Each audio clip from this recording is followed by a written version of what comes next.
À la recherche du bonheur. J'étais en CM2, c'était la fin du premier trimestre, et l'instituteur eut l'idée sournoise de nous donner un devoir de vacances. Une rédaction dont le sujet était le bonheur. Cette désolante nouvelle fit soupirer la moitié de la classe et râler l'autre moitié. Maître, a dit Fabien. Le bonheur, c'est de ne pas avoir de devoir à faire pendant les vacances. Ce qui fit rire toute la classe. J'ai toujours préféré me débarrasser des corvées le plus vite possible. Aussi, le premier jour des vacances de Noël, j'ai pris mon stylo 4 couleurs et j'ai écrit en rouge sur mon cahier de brouillon, le bonheur.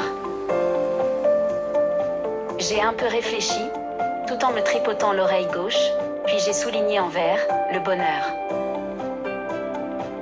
L'inspiration ne venant pas, je me suis mis à mâchouiller furieusement le bout de mon stylo, tout en comptant les fleurs de la tapisserie de ma chambre. J'ai compté jusqu'à 98. Soudain, plein de bonnes intentions littéraires, j'ai barré le bonheur, et à côté, j'ai écrit le bonheur, en lettres majuscules, et en noir cette fois. Voilà, c'était mieux. Mais je n'avais pas l'ombre d'une idée. Pour lutter contre l'angoisse de la page à gros carreaux, j'ai gribouillé un cow-boy, qui tirait avec son pistolet, et le démon du dessin s'est emparé de mon stylo. J'ai dessiné un Indien qui renvoyait les balles du cow-boy, avec une raquette de ping-pong. Un monstre aux yeux carrés, attaqué par des mouches géantes. Un robot qui crachait des boulons enflammés. Et j'ai déchiré la page de mon cahier.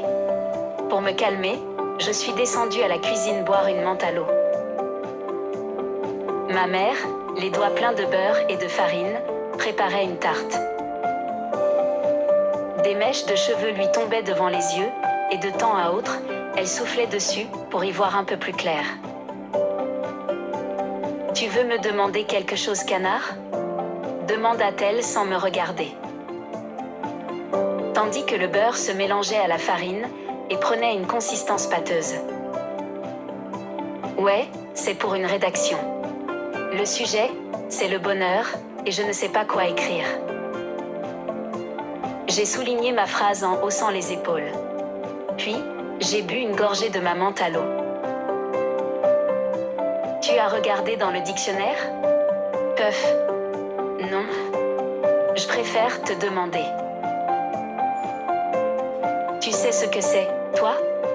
Bien sûr, canard. Ta maman est une spécialiste du bonheur. J'étais sauvée.